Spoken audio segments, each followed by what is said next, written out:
WhatsApp guys, কেমন আছো সবাই? আশা করি সবাই খুব ভালো আছো। তোমরা দেখতে পাচ্ছ থাম্বনেলে যে ভিলেন্ট সাগার 13 নম্বর এবং 14 নম্বর এপিসোড একসাথে আমরা দিয়েছি। তো তোমরা অনেকে অবাক হতে পারো যে কালকে 13 নম্বর এপিসোড দিল, আজকেই কেন আবার 13 নম্বর আবার আপলোড করা হচ্ছে। তো অ্যাকচুয়ালি হয়েছে কি, কালকে যে আমরা 13 নম্বর এপিসোডটা দিয়েছিলাম সেটা একটা স্ট্রাইক এসেছে। মানে বুঝতেই পারছো, আমরা তো কপিরাইটেড কন্টেন্ট নিয়ে কাজ করি, খুবই রিস্কি একটা প্রজেক্ট। তো এই ধরনের স্ট্রাইক আসা একেবারে নর্মাল একটা বিষয় আমাদের জন্য। স্ট্রাইক আসবে যাবে, এবং যদি বেশি রিস্কি মনে হয় দুটো স্ট্রাইক চলে আসে, তখন ওই চ্যানেলটা 90 দিনের জন্য পুরোপুরি বন্ধ করে দিতে হবে। খুবই নর্মাল একটা প্রসেস। তবে ওই পর্যায়ে আমাদের এখনো পৌঁছায়নি আজ পর্যন্ত। খুবই রিয়েলি স্ট্রাইক আসে। বাট এই ফেব্রুয়ারি মাসে আমাদের 3টা চ্যানেলে প্রবলেম হয়েছে। স্যাভেজের টোটাল মনিটাইজেশন নেই, আর কোনো ধরনের স্পন্সরও নেই। তো স্যাভেজে যে আমরা এখন ভিডিও দেই কোনো লাভ নেই। উল্টাকে একটা ভিডিও বানাতে মিনিমাম 2-2,500 টাকা খরচ হয়। তবে তারপরেও স্যাভেজের ফ্যান বেস ধরে রাখার জন্য আমরা ভিডিও চালাবো, এবং আশা করছি খুব শীঘ্রই স্যাভেজে মনিটাইজেশন প্লাস স্পন্সরশিপ দুটাই চলে আসবে। বাট সেই পর্যন্ত আমাদের নিজের পকেট থেকে ওটা চালাতে হবে ফ্যান ধরে রাখার জন্য। র্যান্ডম অ্যানিমেশন স্ট্রাইক খেয়ে 7 দিন বন্ধ থাকলো, আর তারপরে অনলি জাপানিজ। তবে অনলি জাপানিজ যেটা ফার্স্ট স্ট্রাইক, এটাকে তুমি ওয়ার্নিং বলতে পারো আর কি, ডাইরেক্ট স্ট্রাইক আসেনি। তো যাই হোক, আমি 13 নম্বর এপিসোডটা প্লে করে দিচ্ছি। যারা 13 নম্বর এপিসোড দেখোনি তারা এখন 13 নম্বর এপিসোড দেখবে, আর যারা অলরেডি 13 নম্বর এপিসোড দেখেছো, সরাসরি 14 নম্বর এপিসোড দেখতে চাও, তারা করবে কি,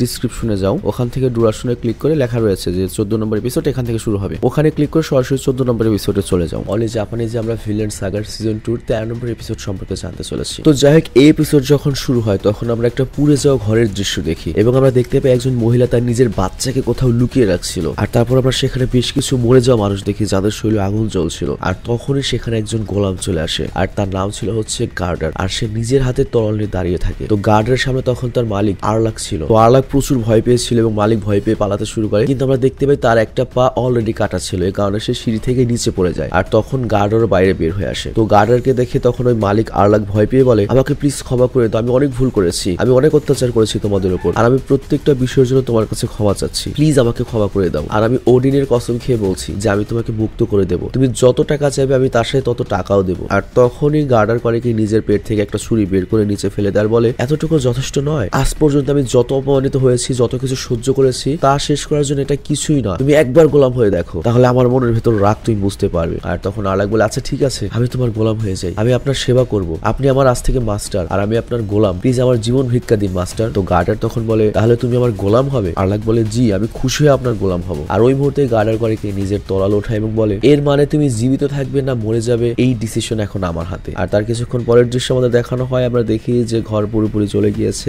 গার্ডার তার তরল দিয়ে ওই আরলাককে মেরে ফেলেছে, কিন্তু তার স্ত্রী আর ছোট বাচ্চাকে ছেড়ে দিয়ে সেখান থেকে চলে যায়। আর যেতে যেতে বলে, অনেক সময় হয়ে গিয়েছে, অনেকদিন তাকে দেখি না, তাকে এখন আমার খুঁজতে হবে। তো এখানে গার্ডার কাকে খুঁজছে এটা আমরা পরে জানতে পারবো। আর এরপর আমরা এনার এবং থরফিনকে দেখি। তো এনার তখন বলে, মনে হয় এবার মাস্টার সোয়ার্কেলের কাছ থেকে আমাদের কোনো টুলস ধার করার প্রয়োজন পড়বে না। আর তারপর সে থরফিনকে জিজ্ঞাসা করে, এই কি হয়েছে, তুমি এত চুপচাপ কেন? থরফিন জিজ্ঞাসা করে, তুমি কি ডিসিশন নিয়ে ফেলেছো? মুক্তি পাওয়ার পরে তুমি কি করবে? এনার বলে, তোমার কি মনে আছে মাস্টার আমাদেরকে তার রিটেনার হতে বলেছিল, আর আমি যেহেতু অনেকদিন ধরে গোলামের মতো জীবনযাপন করছি, এখন আমি যে মুক্ত হচ্ছি তারপরও আমি নিজে থেকে কোনো ডিসিশন নিতে পারছি না। মানে বুঝতেই পারছো, ওদের তো আর ডিসিশন ছিল না কখনো, ওরা তো গোলাম। তো থরফিন তখন বলে, আজব একটা কথা, তার মানে তুমি এখানে থাকার চিন্তা করছো? তো এনার তখন বলে, হ্যাঁ এটা সত্য যে আমাদের মাস্টার অন্যান্য রিটেনারের সাথে অত ঘনিষ্ঠ নয়, কিন্তু এখানে যদি আমি থাকি তার সাথে আমার অনেক ভালো সম্পর্ক হবে, এবং হয়তো আমি আর্নহেডকে এখান থেকে মুক্তি করার কোনো রাস্তা খুঁজে পাবো। আর তখন থরফিন চমকে যায় এবং বলে, তুমি সত্যি আর্নহেডকে এত ভালোবাসো? তো ওই সময় এনার বলে, না না, ব্যাপারটা এমন না। আর তখনই স্নেক বাইরে এসে বলে, দাদু তুমি কি আমাকে মারতে চাচ্ছ? আমাকে কি তোমার মারার ইচ্ছে? তো স্নেকের এই চিল্লাচিল্লি শুনে ওরা দুজনেই ভয় পেয়ে যায়। আর তখন স্নেক আশেপাশে দেখে, বাইরে আসে এবং ওদের দুজনকে জিজ্ঞাসা করে, ওই বুড়ো কোথায়? সে কি তোমাদের দুজনের সাথে ছিল না? থরফিন তখন বলে, কি ওল্ড মাস্টার এখনো বাসায় আসেনি? স্নেক তখন বলে, সে তো সকালেই তার ফার্মে গিয়েছে, তাহলে কি এখনো পর্যন্ত ফিরে আসেনি? আর তখনই আমরা দেখি স্নেকের পেট ক্ষুধা একবারে ভরভরিয়ে ওঠে, আর বলে, এখন রাতের খাবার সময় হয়ে যাচ্ছে অথচ দাদু আসলো না। আর তখন থরফিন বলে, সে আমাদের কাট কাটতে বলেছিল। এনার তখন বলে, এটা তো একটা অদ্ভুত ব্যাপার, ওনার তো এই সময়ের মধ্যে চলে আসার কথা। কিন্তু তখন স্নেকের পেটের মধ্যে আবারও ডেকে ওঠে, আর সে বলে, আমি অলরেডি লাঞ্চ খাইনি, তোমাদের কি আমাকে মারার পরিকল্পনা রয়েছে? কিন্তু তখনই হঠাৎ করে স্নেকের কিছু মনে পড়ে, আর শক্ট হয়ে যায়, দৌড়ে ঘোড়ার কাছে যায়, এবং এনার তখন জিজ্ঞাসা করে, তুমি কোথায় যাচ্ছ স্নেক? স্নেক তখন বলে, আমি ফার্মে যাচ্ছি, তোমরা দুজনেও আমার পেছনে আসো। এরপর ওরা দুজনেও তার পেছনে যায়, আর এদিকে স্নেক করে কি সোয়ার্কেলের ফার্মে চলে আসে। আর এরপর সে সোয়ার্কেলের কোদালটা পায়, আর তারপর যখন ওখানে নেমে সোয়ার্কেলকে খুঁজে দেখতে পায় যে সোয়ার্কেল বেহুশ হয়ে পড়ে রয়েছে। তো স্নেক তাকে উঠিয়ে বলে, দাদু উঠো, তোমাকে সাহস রাখতে হবে, তুমি সাহস হারাবে না। তো এরপর দৃশ্যের পরিবর্তন হয়, আর আমরা সোয়ার্কেলকে একটা গ্লাসে পানি ঢালার চেষ্টা করতে দেখি, কিন্তু তার হাতটা কাঁপছিল এবং তার গ্লাসটি নিচে পড়ে যায়। আর তারপর সে নিজের হাতটা দেখে যে হাতে আমি শক্তি পাচ্ছি না, আর হাতটা নিচে রেখে নিজের চোখ বন্ধ করে নেয়। আর এরপর সে বাইরে দেখে এবং বলে, মনে হয় ফার্মের জায়গায় আমার মৃত্যুটা বিছানাই হবে। আর তখনই তার দরজা নক করার শব্দ আসে, আর সোয়ার্কেল বলে, দরজা খোলা আছে, ভেতরে চলে আসো। আর ওই মুহূর্তে আসে হচ্ছে আর্নহেড। আর আর্নহেড এসে বলে, জনাব স্নেক আমাকে এখানে আসার অর্ডার দিয়েছেন। আর এরপর আমরা দেখি আর্নহেড অনেক অনেকগুলো খাবার বানায়, আর এই খাবার দেখে মনে করো স্নেক, থরকিল এবং এনার তিনজনই খুব খুশি হয়ে যায়। এবং এনার জিজ্ঞাসা করে এই খাবার কি আমাদের সবার জন্য?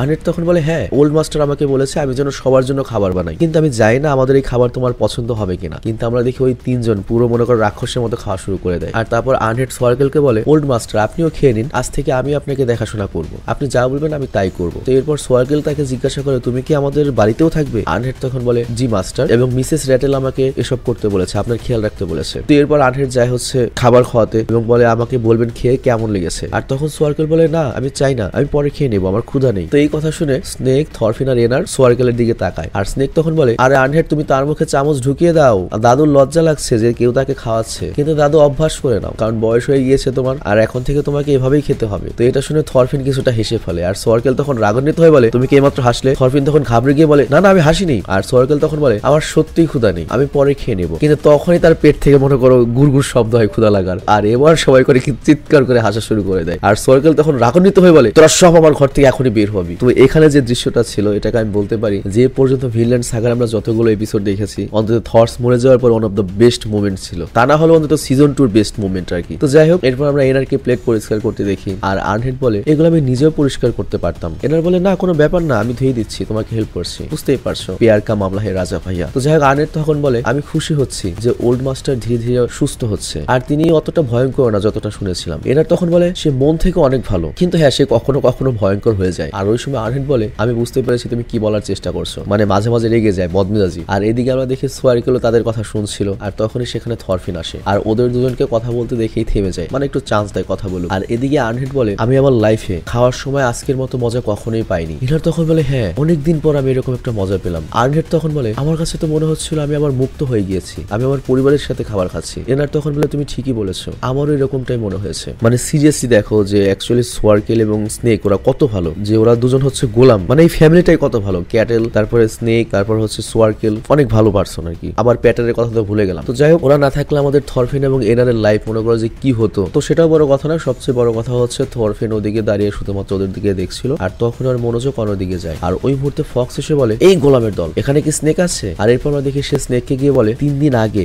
একটা গোলাম আলারকার ফার্ম থেকে পালিয়েছে। তো স্নেক তখন বলে আলারকার তো লোক হিসেবে খুব ভালো না, ও গোলামদের সাথে খুবই বাজে ব্যবহার করতো, তো ওর পাপের ফল পেয়েছে। কিন্তু ফক্স তখন বলে ব্যাপারটা এত সহজও নয়, ওই গোলাম পালানোর আগে আলারকাকে মেরেছে, আলারকার 2 ছেলেকে মেরেছে এবং ঘর আগুন দিয়ে জ্বালিয়ে দিয়েছে, এবং সে একজন হিংস্র মানুষ এবং স্কিল্ড ফাইটার ছিল। তো এই কথা শুনে স্নেক তো সিরিয়াস হয়ে যায় এবং ও বাইবেল পড়ছিল, বাইবেলটা বন্ধ করে দেয়। আর তারপর ফক্স বলে আলারকার চাচা ওকে ধরার জন্য 3টা ঘোড়ার পুরস্কার রেখেছে, তো আমরা এখন কি করবো বস? স্নেক তখন বলে 3টা ঘোড়া এক পাশে থাক, কিন্তু ব্যাপারটা তো সহজ নয়, আমাদের সাবধানে কাজ করতে হবে, সাবধানে থাকতে হবে। তোমরা এক কাজ করো, তোমরা 3 ভাগে গ্রুপ করে পাহারা দেওয়া শুরু করো, আর যদি তাকে পাও ভুলেও কিন্তু অ্যাটাক করার চেষ্টা করবে না, সবার আগে অন্য লোকদের ডাকবে, সবাই মিলে ওকে হ্যান্ডেল করতে হবে, কারণ বুঝতেই তো পারছো যেহেতু স্কিল্ড ফাইটার, একা কোনো রিস্ক নেবে না। তো এরপর আমরা দেখি গার্ডারকে সে ক্যাটেলের ফার্মের এলাকায় পৌঁছে গিয়েছে, আর তারপর এখানে আমরা 3টা ঘোড়াকে বাধা দেখি, আর ওই 3টা ঘোড়ায় মূলত ফক্স, লিজার্ড আর বেজার যাচ্ছিল। তো ফক্স যখন অন্যদিকে তাকায় তখন সে গার্ডারকে দেখতে পায়, আর ওরা থেমে যায়। আর ফক্স তখন বলে ওই দেখো বেজার। বেজার বলে এটা কি? তো লিজার্ড নামে যে আরেকটা রয়েছে ও তখন বলে কাপড় চোপড় দেখে তো ভিখারি মনে হচ্ছে বা কোনো সাধুর মতো লাগছে, কিন্তু বেজার তখন বলে তোমার কি মনে হয় না এটাই সেই পালিয়ে আসা গোলাম? ফক্স তখন বলে আসতে বলো, কিন্তু বেজার তখন জোরে বলে যে তার মানে ওর উপরে 3 ঘোড়ার পুরস্কার রয়েছে, তাহলে তো আজকে আমাদের কপাল খুলে গিয়েছে। লিজার্ড তখন বলে এমন কিছু চিন্তাও করো না, সে কি ভয়ঙ্কর না? বেজার তখন বলে তুই তো একটা গাধা, কোনো ব্যাপার না, সে এখন ঘুমিয়ে রয়েছে, ওকে আমরা সহজেই ধরতে পারবো, কোনো ব্যাপারই হবে না, কোনো ব্যাপার না। তো লিজার্ড তখন বলে দেখো আমাদের এখন সাহায্যের প্রয়োজন, যেমনটা স্নেক বলেছিল। বেজার বলে বোকার মতো কথা বলো না, এখন যদি আমরা সাহায্য চাই আমাদের পুরস্কারের অর্থ ছোট ছোট ভাগ হয়ে যাবে। তো এই কথা শুনে ফক্স বলে আমি তোমাদের বললাম না আস্তে কথা বলতে। আর তখন ওরা দুজন লড়াই করতে শুরু করে, আর ফক্স তখন আরো চিৎকার করে রেগে বলে বোকার দল। আর তখন ওরা একটা শব্দ শুনতে পায় এবং আমরা দেখতে পাই ওদের সামনে গার্ডার দাঁড়িয়ে রয়েছে। তো গার্ডারকে দেখে ওরা 3 জন তো তাদের অস্ত্র বের করে, কিন্তু তখনই গার্ডার লিজার্ডের উপর হামলা শুরু করে দেয়। তো সিন এখানে চেঞ্জ হয়, আর আমরা এরপর সার্কেলের ফার্ম হাউসের দৃশ্য দেখতে পাই, যেখানে এনার কাঠ কাটছিল আর আনহেড কাপড় ধুয়ে রোদে শুকাচ্ছিল। তো এনার তখন থরফিনকে ডাক দিয়ে বলে থরফিন কাঠের অনেকগুলো টুকরা হয়েছে, দ্রুত এসব তুলে নাও। কিন্তু থরফিন এনারের কথা শুনতে পায় না, তো এই জন্য এনার আবারও থরফিনকে ডাকে। তো তখনই থরফিনের হুঁশ ফিরে আসে এবং বলে সরি এনার, 1 মিনিট দাঁড়াও। আর তখন এনার বলে আচ্ছা ঠিক আছে। তো আনহেড তখন জিজ্ঞাসা করে থরফিন আসলে কি করছে। জবে তখন এনার বলে ওল্ড মাস্টার বাইবেল পড়তে পায় না, আর তাই স্নেক বাইবেল পড়ে শোনাচ্ছে, আর থরফিন তা চুপিসারে শুনছে। তো আনহেড তখন বলে ও আচ্ছা, থরফিন তাহলে ক্রিশ্চিয়ান রাইট? এনার তখন বলে না, কিন্তু ও বলেছে ওর বাইবেল শুনতে অনেক ভালো লাগে। আর তখন আমরা দেখি স্নেক বাইবেল পড়ছে এবং বলছে তুমি শুনছো, তোমার প্রতিবেশীদের ভালোবাসা উচিত এবং অনেকে মনে করো শত্রুদের ঘৃণা করা উচিত, কিন্তু আমি বলি শত্রুদেরকেও ভালোবাসো, যে তোমাকে কষ্ট দেয় তাদের জন্য প্রার্থনা করো, তাহলে তুমি স্বর্গে পিতার ছেলে হতে পারবে। আর পিতার সূর্যের আলো কিন্তু সবার উপর সমানভাবে পড়ে, সেটা ভালো বা খারাপ হোক সবার উপরই বর্ষণ হতে থাকে বৃষ্টি। তো তুমি যদি তাকেই ভালোবাসো যে শুধু তোমাকে ভালোবাসে, তাহলে তুমি আর এমন কি পাবে? আর তুমি যদি খালি তোমার ভাইকেই সালাম করো, তাহলে তুমি অন্যদের কি বার্তা দিচ্ছ?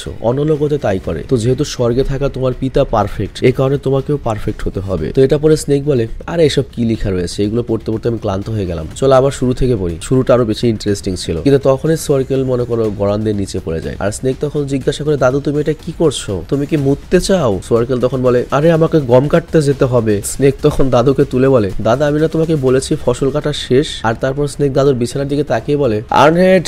দাদু বিছানায় মুতে দিয়েছে। তো আর্নেট তখন বলে, আমি এখনই আসছি। এনার বলে, আমিও সাহায্য করতে আসছি। মানে এনারের জন্য তো এটা মনে করো একটা রোমান্টিক ব্যাপার, যাকে পছন্দ করে তার সাথে একসাথে কাজ করতে পারছে। মানে কি বলবো, এখন গল্পের নায়ক নায়িকা এনার আর আর্নহেডই মনে করো, কিন্তু খুব বেশিক্ষণ খুশি থাকবে না। আর এরপর আমরা দেখি আর্নহেড জামা পরিষ্কার করতে থাকে। আর তখন স্নেক বলে, সে অনেক বৃদ্ধ হয়ে গিয়েছে, তার হাতে খুব বেশি আর সময় নেই। তো এটা শুনে ওরা তিনজনই চমকে যায়। তো এনার তখন বলে, সে তো এখন অনেক শক্ত রয়েছে, প্রতিদিন ফার্ম হাউসে যাচ্ছে, কাজ করছে। আর থরফিন তখন বলে, সে প্রতিদিনই মাছ ধরতে যায়। কিন্তু স্নেক তখন বলে, দেখো তার শক্তি এখন কমে এসেছে। আর মানুষ যখন বৃদ্ধ হয়, হঠাৎ করে এক সময় তোমার বিছানায় পড়ে যায়, তারপর সে আর কখনোই সুস্থ হয় না। তো এর জন্য তোমাদের হাতে যে কয়দিন সুযোগ আছে, সে যে তোমাদের সাথে ভালো ব্যবহারটা করেছিল সেটার প্রত্যুত্তর দেওয়ার চেষ্টা করো। তো এই কথা শুনে এনার উদাস হয়ে যায়। আর থরফিন জিজ্ঞাসা করে, স্নেক আমি একটা কথা ভাবছি, তোমার আর ওল্ড মাস্টারের মধ্যে কি সম্পর্ক? স্নেক তখন বলে, বিশেষ কিছু না, আমি জাস্ট দাদু মারা যাওয়ার পরে তার বাইবেলটা বিক্রি করার প্ল্যান করছি। তো এটা শুনে থরফিন চুপ হয়ে যায়। আর স্নেক তখন বলে, আচ্ছা যাও তোমরা কাজ করো, সূর্য ডুবে যাচ্ছে। আর এরপরও দুজনে চলে যায়। আর এরপর আমরা আর্নহেডকে সোয়ার্কেলের বিছানা পরিষ্কার করতে দেখি। আর অন্যদিকে এনার কাঠ কাটছে। আর থরফিন সেই কাঠ তুলে একটা স্থানে গুছিয়ে রাখছে। আর স্নেক ওদিকে ছিল। আর তখনই আমরা একটা ঘোড়া দেখতে পাই। তো ঘোড়ার শব্দ পেয়ে ওদিকে তাকায়। আর স্নেক তখন বলে, এটা কি অনেক দ্রুত যাচ্ছে, এটা কি আমারই লোক? দেখে তো মনে হচ্ছে না। আর সে জোরে চিৎকার করে বলে, এই তুমি কি ওখানেই দাঁড়াও? আর আর্নেট তখন তাকে ওই লোকটিকে দেখে। আর ওই মুহূর্তে ফক্স আর বেজার পেছন দিয়ে আসছিল এবং ফক্স বলে, বস স্নেক, ওই সে যে ব্লিজার্ডকে মেরে ফেলেছে। আর স্নেক তখন বলে, কি সত্যি? ধরো আমি ভেতর থেকে তরাল নিয়ে আসি। তো ওই লোকটিকে যখন আর্নেট দেখে, আর্নেট পুরো চমকে যায় এবং বলে, এটা হতে পারে না। আর আর্নেট তখন দৌড়ে গিয়ে ওই লোকটির নাম ধরে ডাকতে থাকে। আর এটা দেখে এনার আর থরফিন চমকে যায়। তো লোকটি তখন আর্নেটের ডাক শুনে সেখানেই দাঁড়িয়ে যায় এবং বলে, শেষ অব্দি আমি তোমাকে খুঁজে পেয়েছি আমার প্রিয় স্ত্রী। আর এরই সাথে এই এপিসোডটা শেষ হয়ে যায়। মানে বুঝতে পারছো এটার যে রাইটার সে কোন দিকে মোড় নিয়েছে, মানে কাহিনী কি ভাই, লাইক সিরিয়াসলি ভাই, এই জাপানের যে রাইটার গুলা ওরা অ্যাকচুয়ালি মাল। ওরা গাঁজা খেয়ে আজগুবি স্টোরিও বানাতে পারে, সেটাও সুন্দর হয়, আবার রিয়েলিস্টিক স্টোরিও বানাতে পারে, সেটাও অসাধারণ হয়। ওরা আসলে সিরিয়াস লেভেলের মাল ভাই। তো যাই হোক, আমি আজকের মতো বিদায় নিচ্ছি। তবে আমার খুব কষ্ট লাগছে এনারের জন্য, বেচারা এনার কি কষ্টটাই না পাবে। তো যাই হোক, খালি এনার কষ্ট পাবে না, আমরা ভবিষ্যতে আরো কষ্ট পেতে চলেছি, সেটা সময় বলে দিবে। বিদায় নিচ্ছি আজকের মতো। তো যাই হোক, এই এপিসোডের শুরুতে আমরা গার্ডার এবং আর্নহেডকে মুখোমুখি দেখতে পাই। তো গার্ডার তখন বলে, আর্নহেড এটা কি তাহলে ক্যাটেলের ফার্ম? আমার বিশ্বাসই হচ্ছে না, আমরা দুজনে এত কাছাকাছি ছিলাম কিন্তু কেউ কাউকে দেখতে পাইনি। আর তোমার অবস্থা অনেক খারাপ মনে হচ্ছে, কিন্তু তারপরে মনে হচ্ছে তুমি আগের চেয়ে অনেক বেশি সুন্দরী হয়েছো। তো গার্ডারকে দেখে আর্নহেড তো পুরো ঘাবড়ে যায়। আর তখনই সেখানে দাঁড়িয়ে থাকা থরফিন এনারকে জিজ্ঞাসা করে, এটাই কি আর্নহেডের স্বামী? তো যাই হোক, গার্ডারকে দেখে এনার বেশ অবাক হয়ে যায়, মানে বুঝতেই পারছো ওর দিল তো ভেঙে গিয়েছে। তো গার্ডার তখন আর্নহেডকে জিজ্ঞাসা করে, হেলথে কি ভালো রয়েছে? ও তো মনে হয় আগের চেয়ে অনেক বড় হয়ে গিয়েছে। তো এই কথা শুনে আর্নহেড আরো ঘাবড়ে যায়। আর তারপর গার্ডার ঘোড়া নিয়ে যায় হচ্ছে আর্নহেডের কাছে। তো আর্নহেড গার্ডারকে দেখে তখনও সেখানে দাঁড়িয়েছিল। তো এরপর গার্ডার করে কি ঘোড়ার ওপর থেকে আর্নহেডের দিকে তাকিয়ে হাত বাড়িয়ে দিয়ে বলে, চলো আমরা তিনজন আমাদের বাড়ি ফিরে যাই। কিন্তু তখনই স্নেক রাগান্বিত হয়ে এখানে এসে বলে, ওর হাত ধরবে না আর্নহেড, তুমি যদি ওর হাত ধরো তাহলে ওকে মেরে ফেলবো। আর ওই মুহূর্তে পেছন থেকে ফক্স আর বেজারও চলে আসে। তো গার্ডার আর্নহেডের হাত যখনই ধরতে যায় তখনই স্নেক করে কি গার্ডারের ঘোড়ার গলা তরাল দিয়ে একবারই কেটে দেয়, যে কারণে গার্ডার নিচে পড়ে যায়। আর এরপর স্নেক আর্নহেডের হাত ধরে বলে, ফক্স আর্নহেডকে ধরো আর এখান থেকে নিয়ে যাও। তো গার্ডার এটা দেখে রাগান্বিত হয়ে দাঁড়ায়। আর তখন ফক্স বলে, বস এর সাথে তো কোনো না কোনো সমস্যা অবশ্যই রয়েছে, ও কি ভুলে গিয়েছে ওর পিছু করা হয়েছে? মানে এখানে বোঝানো হয়েছে যে গার্ডার কোনো কিছুতে ভয় পাচ্ছে না বা আগে লড়াই করে এসেছে, আঘাত টাঘাত পেয়েছে, ধরনের কোনো কিছু। তো তখন স্নেক জিজ্ঞাসা করে, এটা কি সত্যি ও লিজার্ডকে মেরে ফেলেছে? তো এটা শুনে আর্নহেড চমকে যায়। আর ফক্স বলে, হ্যাঁ বস, ওর শরীর মাথা থেকে আলাদা করে ফেলেছে একবারে। তো স্নেক তখন সিরিয়াস হয়ে বলে, আচ্ছা ঠিক আছে, আর ও এখন আর্নহেডকে কিডন্যাপ করতে এসেছে আর তোমাকে আর্নহেডকে রক্ষা করতে হবে। তো গার্ডার তখন রেগে জিজ্ঞাসা করে, তুমি কি ক্যাটেল? স্নেক জবাবে দেয়, যদিও বা হই তাতে কি? তো গার্ডার তখন রেগে বলে, তাহলে আমি তোমাকে এখন মেরে ফেলবো। তো আর্নহেড তখন বলে, গার্ডার তুমি থামো, এটা বোকামি। আর তখন দূরে দাঁড়িয়ে থাকা এনার তার হাতের কোড়াল নিয়ে সামনে যেতে চায়, যা দেখে থরফিন সাথে সাথে কেউ আটকে দেয় এবং বলে, একদম না, দাঁড়াও এনার, তুমি ঠিক কি করতে চাচ্ছ? আমরা জানি না এখানে কি হচ্ছে, আর তুমি কি স্নেকের উপর হামলা করতে চাও? আর তখন এনার বলে, আমি জানি এখানে কি হচ্ছে, আর্নহেডের স্বামী গার্ডার ওকে বাঁচাতে এসেছে, তুমি কি চাও না যে আর্নহেড দাসী বা গোলাম থেকে মুক্ত হোক? তো এই কথা শুনে থরফিন বলে, আমি বুঝতে পেরেছি, কিন্তু তুমি এটাও দেখো তুমি কি করার চেষ্টা করছো। তো আর্নহেডকে বাঁচানোর জন্য তোমাকে এখন তিনজনকে মারতে হবে, মানে এখানে স্নেক এবং ওই ফক্স আর বেজারের কথা বলছে। আর এনার তখন বলে, আমি জানি আমি এত শক্তিশালী নই। থরফিন তখন বলে, আমি এটা বলতে চাইনি, আমি জাস্ট এটা বলেছি তুমি কি একজন মানুষকেও মারতে পারবে? তুমি কি তোমার এই কোরালের সাহায্যে কাউকে খুন করতে পারবে? তো এই কথা শুনে এনার শান্ত হয়ে যায় এবং বলে কিন্তু আমি কি করব? আর স্নেক তখন বলে ওখানে দাঁড়িয়ে থাকো, এটাই তোমার জন্য স্মার্ট চয়েস, আর আমি একে জীবিত ধরবো কারণ আমার একে অনেক কিছু জিজ্ঞাসা করা রয়েছে। আর তখনই গার্ডার করে কি স্নেকের উপর হামলা শুরু করে, কিন্তু স্নেক সেই হামলা থেকে খুব সহজে নিজেকে বাঁচিয়ে নেয়। আর তারপর গার্ডার আরো শক্তি দিয়ে হামলা শুরু করলে স্নেক পেছনে চলে যায়। আর তখন ফক্স বলে বস তুমি ওকে জীবিত ধরতে পারবে না, তোমাকে ওকে মারতেই হবে। আর স্নেক তখন বলে চুপ কর গাধা, এটা জাস্ট শরীর গরম করা ছিল, আর তোরা কি ওকে একটা তরালোর আঘাত করতে পেরেছিলি? ফক্স বলে না, মানে এটা খুবই লজ্জাজনক, উল্টো আমরা আঘাত পেয়েছি, কিন্তু মনে হচ্ছে সে আগে থেকে অনেকটা আহত। আর তখন স্নেক বলে তার মানে ও আগে থেকেই ঘায়েল রয়েছে, আর তোরা তিনজন একটা ঘায়েল ব্যক্তির কাছে হারলি, ইজ্জত শেষ করে দিয়েছিস। কিন্তু তখনই গার্ডার আবারও স্নেকের উপর হামলা করে, বাট স্নেক ওর হামলা থেকে নিজেকে রক্ষা করে। আর এরপর সে তরলের অন্য পাশ দিয়ে পেটে আঘাত করে, আর এই কারণে গার্ডারের পেটের ওই ক্ষতস্থানটা খুলে যায় এবং সে মাটিতে লুটিয়ে পড়ে। আর স্নেক তখন বলে তাহলে এটাই সেই স্থান যেখানে ওর আঘাত লেগেছে। তো এরপর স্নেক তার তরল দিয়ে গার্ডারের মাথায় আঘাত করে এবং ওকে বেহুশ করে ফেলে। আর এরপর সে বেজারকে বলে বেজার একে বাঁধো। আর এদিকে আমরা দেখি আর্নহেড গার্ডের নাম ধরে চিৎকার করে থাকে, আর এনার আর থরফি নিরুপায় হয়ে দাঁড়িয়েই থাকে, দেখতেই থাকে। আর এর কিছুক্ষণ পর আমরা দেখতে পাই বেজার গার্ডারকে বেঁধে নিয়ে যাচ্ছে, আর তখন গার্ডার আর্নহেডকে ডাকতে থাকে, কিন্তু আর্নহেড তখন বাড়ির পেছনে নিজের কান বন্ধ করেছিল। আর ওই মুহূর্তে স্নেক ফক্সকে বলে ওকে দেখে রাখবে, ঠিক আছে, 5 জন সবসময় ওকে পাহারা দেবে, আর আর্লাকের আঙ্কেলকে বলবে যে গার্ডারকে ধরে ফেলেছি, 3টা ঘোড়া পাঠিয়ে দিতে। তো ফক্স তখন বলে বুঝতে পেরেছি বস। তো এরপর ফক্স সেখান থেকে চলে যায়। আর তখন স্নেক বলে আমার মনে হচ্ছে তোমরা দুজন আমাকে কিছু বলতে চাচ্ছ, কিন্তু বাস্তবতা হচ্ছে তোমাদের গোলামদের কথার কোনো দাম নেই। কিন্তু এনার তখন বলে তুমি কি ওদের দুজনকে যেতে দিতে পারো না? স্নেক তখন বলে দেখো প্রথমত গার্ডার আমার একজন লোককে মেরে ফেলেছে, আর এই কারণে সে আরো লোক মেরে ফেলতে পারে, আর শুধু তাই নয়, সে আমাদের মাস্টার ক্যাটেলকেও মারতে চায়, আর ওর লক্ষ্য হচ্ছে মাস্টারের প্রিয় গোলাম আর্নহেডকে নিয়ে যাওয়া। তো এমন একটা ব্যক্তিকে আমরা কোনোভাবে ছেড়ে দিতে পারি না। আর এদিকে আমরা দেখি আর্নহেড মাটিতে বসে পড়ে, আর স্নেক তখন বলে ওকে ভুলে যাও আর্নহেড, ও তোমার স্বামী ছিল না, ও শুধুমাত্র পালিয়ে যাওয়া একটা গোলাম ছিল যে কিনা এখন পাগল হয়ে গিয়েছে। তো এরপর স্নেক সেখান থেকে চলে যেতে যেতে বলে তোমাদের জন্য সবচেয়ে স্মার্ট চয়েস হবে এই বিষয়গুলো থেকে দূরে থাকো আর দাদুর দেখাশোনা করো। তো এরপর রাতে সেখানে অন্ধকার হয়ে আকাশে মেঘ জমতে শুরু করে, আর সোয়ার্কেলের ঘরে ওরা 3 জন বসেছিল, কিন্তু তখনই এনার হঠাৎ করে উঠে যায়। আর থরফিন বলে এনার থামো, আর আর্নহেডও বলে এনার প্লিজ বসে পড়ো, ডিনারের সময় হয়ে গিয়েছে। মানে আর্নহেডের চোখে মুখে দেখতে পাচ্ছ কি কষ্ট, মানে জাস্ট কল্পনা করো সিচুয়েশনটা, ওরা স্বামী স্ত্রী, কিন্তু কি একটা সমাজ ছিল, কি একটা দুনিয়া ছিল, মানে কি বলবো, কিছু বলার নেই। তো যাই হোক, এনার তখন বলে এখন রাত হয়েছে, এই অন্ধকারে তো আমরা গিয়ে গার্ডারকে বাঁচাতে পারি, আর আমরা যদি কিছু না করি তোমার স্বামীকে তোরা মেরে ফেলবে। কিন্তু আর্নহেড বলে এটা কোনো ব্যাপার না, কিছু কিছু বিষয় কখনো পরিবর্তন করা যায় না, আর এরকম পরিস্থিতিতে কিছু না করাই ভালো। এমন এমন কিছু সময় আসে তোমাকে শুধুমাত্র ঝড় চলে যাওয়ার অপেক্ষা করতে হয়, আর এনার আমি চাই না তুমি সেই ঝড়ের মধ্যে আমার জন্য পড়ে যাও। আর তখন এনার জিজ্ঞাসা করে তুমি কি গার্ডারকে ভালোবাসো না? আর্নহেড বলে হ্যাঁ বাসি, আর আমাদের 2 পরিবারের ইচ্ছেতেই তা আমাদের বিয়ে হয়েছিল, আমাদের একটা ছেলে ছিল, সে আমাকে এবং আমার ছেলেকে অনেক ভালোবাসতো। এনার তখন বলে তাহলে তো আমাদের অবশ্যই বাঁচাতে যাওয়া উচিত, আর যদি গার্ডারকে বাঁচানোর জন্য স্নেক এবং তার লোকদের সাথে লড়াই করতে হয় আমরা তাও করব, ঠিক বলেছি না থরফিন? কিন্তু থরফিন কিছুই বলে না। আর তখন এনার বলে প্লিজ আমাদের সাহায্য করো থরফিন, আমি গার্ডদের মনোযোগ নষ্ট করি। কিন্তু তখন আর্নহেড বলে দেখো আমি অলরেডি আমার ছেলেকে হারিয়ে ফেলেছি। তো এটা শুনে ওরা দুজন শকড হয়ে যায়। আর আর্নহেড তখন বলে আমি কি তোমাদেরকে আমার ব্যাপারে কিছু বলতে পারি, আমার অতীতের ব্যাপারে? আর আমরা দেখি সোয়ার্কেলে কিন্তু শুয়ে শুয়ে তাদের কথা শুনছিল। তো এরপর আর্নহেড বলে আমাদের পরিবার সুইডেনের একটা গ্রামে থাকতো, আমরা না বেশি বড়লোক ছিলাম না বেশি গরিব ছিলাম, তবে যা ছিল আমরা অনেক হ্যাপি ছিলাম, আমরা অনেক সুখী জীবন যাপন করতাম। আর আমার ছেলের বয়স যখন 1 বছর, তখন আমাদের গ্রামেরই পাশে একটা জঙ্গলে কিছু আয়রন পাওয়া যায়, আয়রন মানে লোহা আর কি। আর তৎকালীন সময় তো বুঝতেই পারছো লোহার কত দাম, যত অস্ত্র টস্ত্র মনে করো, বিভিন্ন কারণে লোহা খুব গুরুত্বপূর্ণ ছিল। তো ওই স্থানটা দখল করার জন্য 2 গ্রুপের মধ্যে বেশ লড়াই লেগে যায়। আর গার্ডারের তখন এক বন্ধু এক গ্রুপের সদস্য ছিল, তো সে গার্ডারের কাছে সাহায্য চায়। তো গার্ডার এরপর বাকি গ্রামবাসীদের জানায়, আর সব পুরুষ এক জায়গায় হয়ে এই বিষয়ে কথা বলতে থাকে যে তারা এই লোহার লড়াইয়ে যাবে কি যাবে না। এবং তারা বলে যদি আমরা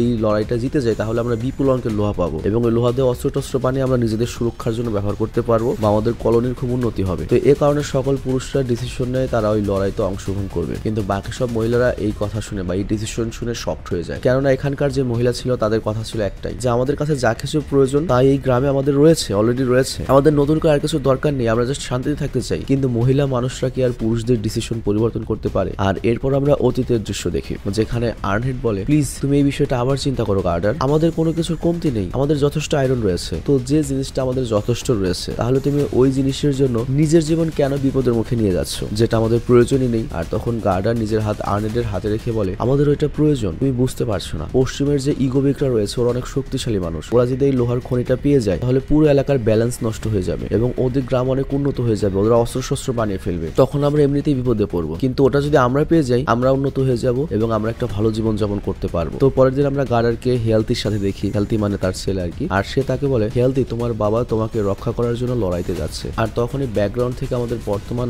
আর্নহেড বলে আমি ওই সময় ওর কথাটা আমি বুঝতে পারিনি, কিন্তু আমার কাছে এখন মনে হচ্ছে ও ওরা যদি ওই লড়াইতে না গিয়ে আমাদের এখানে থাকতো আমাদের রক্ষা করতে পারতো, কারণ আমাদের গ্রামের সকল জোয়ান পুরুষরা লড়াই গিয়েছিল আর সকল মহিলাদের ছেড়ে গিয়েছিল বাচ্চা এবং ঘর দেখার জন্য। তো এরপর এক সপ্তাহ হয়ে যায়, আমরা দেখি বেশ কিছু জাহাজ আসছে। তো আমরা সবাই মনে করছি যে লড়াই থেকে আমাদের পুরুষরা আবার ফিরে আসছে, কিন্তু আমরা ভুল ছিলাম। আর ওরা ছিল হচ্ছে সেই ইস্ট ইভাবেকের লোক, আর ওরা এই সুযোগটার অপেক্ষায় ছিল যে সকল পুরুষরা কখন চলে যাবে। আমাদের সকল ঘর আগুন দিয়ে পুড়িয়ে ফেলা হয়, বৃদ্ধদেরকে মেরে ফেলা হয়, আর সকল মহিলাদের সাথে করে নিয়ে যাওয়া হয়। আর ওই লোকগুলো হেলথি করে নিজের সাথে করে নিয়ে গিয়েছে। আমি জানি না বেঁচে রয়েছে না মারা গিয়েছে। তো এই কথা শুনে থরফিনের মন খারাপ হয়ে যায়, কারণ আগে ও ওইগুলো করতো, গ্রাম ধ্বংস করতো, মানুষদের মারতো। আর তারপর আনহেড করে কি নিজের চোখের পানি পরিষ্কার করে বলে, আজ যখন অনেক বছর পর গার্ডের সাথে দেখা হয়ে গিয়েছে আমি অনেক ভয় পেয়ে যাই। আমার বিশ্বাস সে আজ পর্যন্ত অনেক কিছু সহ্য করেছে, আর সেই কারণে গার্ডার এত ভয়ঙ্কর হয়ে গিয়েছে। সে নিজে একটা ঝড় হয়ে উঠেছে, কিন্তু এইবার আমি আমার নিজের বাচ্চাকে ওই ঝড় থেকে বাঁচিয়ে রাখবো। তো এই কথা শুনে এনার অবাক হয়ে বলে, তোমার বাচ্চা মানে? আনহেড তখন বলে, কিছুদিন আগে আমি জানতে পেরেছি আমি মাস্টার কেটেলের বাচ্চার মা হাতে চলেছি। Like seriously? এনারের মন আবারও ভেঙে দিলি আনহেড। তো যাই হোক, এরপর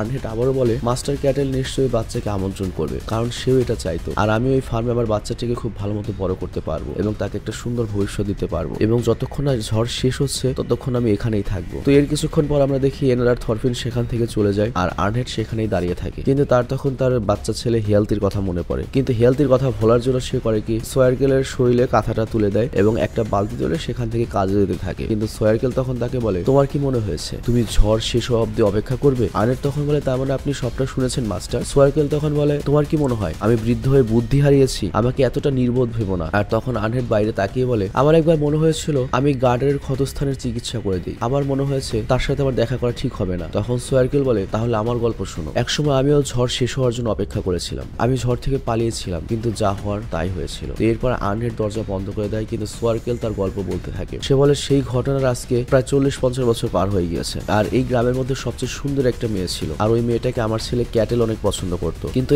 একদিন ওই গ্রামের পাশের সবচেয়ে যে ধনী ব্যক্তি, যার নাম হচ্ছে হিপে, সে ওই মেয়েটিকে ভালোবেসে ফেলে। আর ওই ব্যাপারটা আমাকে একটা ভয়ঙ্কর কষ্টদায়ক সিদ্ধান্ত নিতে বাধ্য করেছিল। আসলে আমার ছেলে ক্যাটেল ওই মেয়েটির জন্য সবকিছু করতে রাজি ছিল, কিন্তু তখন আমরা এত বেশি প্রভাবশালী ছিলাম না, আমাদের টাকা ছিল না, শক্তি ছিল না, আমরা হিপেকে অনেক ভয় পেতাম, এবং সেটাও বলেছিল আমরা যদি তার কথা না শুনি সে আমাদের সবাইকে মেরে ফেলবে, ফার্ম নিয়ে নেবে। তো এই কারণে আমরা একটা সিদ্ধান্ত নিয়েছিলাম। কিন্তু যে কোনো নর্স লোক এই কথা শুনে লজ্জা পাবে যে আমরা নিজেকে বাঁচানোর জন্য একটা যুবতী মেয়েকে স্যাক্রিফাইস করে দিয়েছিলাম। তো যাই হোক, ওই মেয়েটির যখন বিয়ে হতে লাগে হিপের সাথে, তখনই হিপের যে শত্রু ছিল সে হিপের উপর আক্রমণ করে বসে, আর তার হিপের সফলতা এবং হিপের সম্পদের উপর প্রচুর হিংসা ছিল। তো যখন আক্রমণ হয় এই কথা জানতে পেরে আমি দ্রুত সেখানে যাই, কিন্তু আমি যখন যাই গিয়ে দেখি সবকিছু জ্বলে পুড়ে ছারখার হয়ে গিয়েছে, সাথে ওই যুবতী মেয়েটিও নিচে পড়ে রয়েছে। আর তারপর আনহেড বলে, সবসময় কেন এরকমই হয়? আর তখন সোয়ারকেল বলে, আমি শুধু একটা কথাই বলতে চাই, তুমি যতই ঝড় চলে যাওয়ার অপেক্ষা করো না কেন, ঝড় তার তাণ্ডব চালিয়েই যাবে, তার এবং তার প্রমাণ পেছনে রেখে যাবে। তো এরপর আনহেড করে কি তার দিকে তাকায়, আর সোয়ারকেল বলে, তুমি আমাকে ক্ষমা করে দিও আনহেড, আমি এই বিষয়ে তোমাকে কোনো সাহায্য করতে পারলাম না। আর তারপর আনহেড দরজা খুলে বলে, আমি খুব তাড়াতাড়ি ফিরে আসবো। আর এই কথা বলে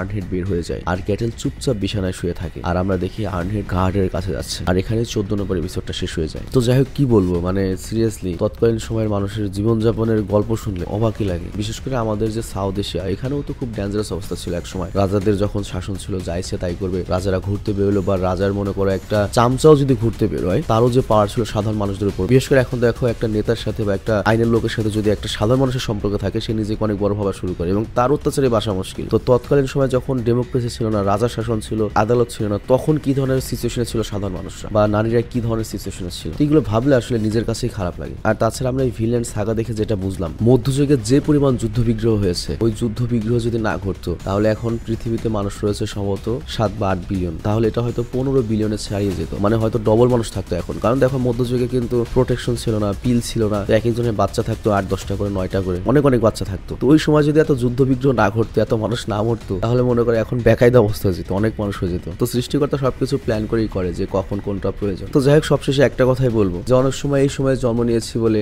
নিজের উপর খুব খারাপ লাগে যে এইরকম একটা সিচুয়েশনে এইরকম একটা সময় কেন জন্ম নিলাম। কিন্তু যে এইসব কাহিনী দেখলে মনে হয় অনেক ভাগ্যবান বলে এরকম একটা টাইমে জন্ম নিয়েছি। মধ্যযুগে জন্ম নিলে আরো বেশি কষ্ট হতো, দুনিয়ায় আরো অনেক কিছু থেকে বঞ্চিত হতাম। আসলে সুখ পৃথিবীর কোথাও কখনো ছিল না। সিরিয়াসলি, অনেকে মনে করে আমেরিকা, ইউরোপের সুখ, আরে না, সুখ পৃথিবীর কোথাও নাই। সুখ জিনিসটা একটা মিথ, বাট অ্যাকচুয়ালি তুমি যদি নিজেকে সুখী মনে করতে চাও বা বানাতে চাও, এটা টাকা পয়সা, ইউরোপ আমেরিকা, বাইক গাড়ি বা মোবাইল দিয়ে হবে না, বা মেয়ে দিয়েও হবে না, মাদক দিয়েও হবে না। এটা জাস্ট তোমাকে মনে থেকে ভেতর থেকে ফিল করতে হবে। আর এই সবকিছু ছাড়া শুধুমাত্র ওই টাইপ মানুষই নিজেকে ভেতর থেকে সুখী মনে করতে পারবে যারা পাগল। তো এই জন্য আমরা যারা স্বাভাবিক মানুষ রয়েছি, তাদের জন্য সুখী হওয়া অসম্ভব। মাঝে মাঝে আমরা সুখ ফিল করবো, দুঃখ ফিল করবো, ডিপ্রেস ফিল করবো, করবো, বাস্তবতা এটা কিন্তু আমি সিরিজের সাথে সম্পর্কিত কোনো কথা বলিনি, জাস্ট আমার মনের কিছু ভাব প্রকাশ করলাম। তো যাই হোক, আমি বিদায় নিচ্ছি, ভালো থেকো, সুস্থ থেকো। আর একটা মোস্ট ইম্পর্টেন্ট কথা বলি, আমার আস্তে আস্তে রিটায়ারমেন্ট নিতে হবে। সিরিয়াসলি, আমার চ্যানেল রয়েছে বর্তমানে 4টা, আমার একেবারেই কাজ করতে মনে চায় না, মানে আমার ভেতরে এনার্জি নাই। শরীর অসুস্থ না, ভয় শুনে বুঝতে পারছো, মোস্ট অফ দ্য টাইম আমার শরীর অসুস্থ থাকে, শরীরে এনার্জি নাই, কাজ করার ফুর্তি নাই। তো আমাকে আস্তে আস্তে রিটায়ারমেন্ট নিতে হবে। আমি আস্তে আস্তে করবো কি, এক এক চ্যানেলের জন্য এক একজনকে সেট করে দেবো। তবে হ্যাঁ, অবশ্যই যারা ভালো বোঝাতে পারে এরকম পার্সনই রাখবো, কারণ বুঝতেই পারছো আমি 5 বছর একটানা কাজ করেছি, আমার বিশ্বাস করো একদম আর কাজ করতে মনে চায় না। তবে তারপরে মাঝে মাঝে আমি আসবো, যাকে আমি দেই না কেন তোমরা তাকে সাপোর্ট করো, কারণ আমার বেঁচে থাকাটা খুব জরুরি ভাই, আমি এখনই মরতে চাই না। আমার বাচ্চার বয়স মাত্র 45 দিন আজকে। তো বিদায় নিচ্ছি আমি, টেক কেয়ার।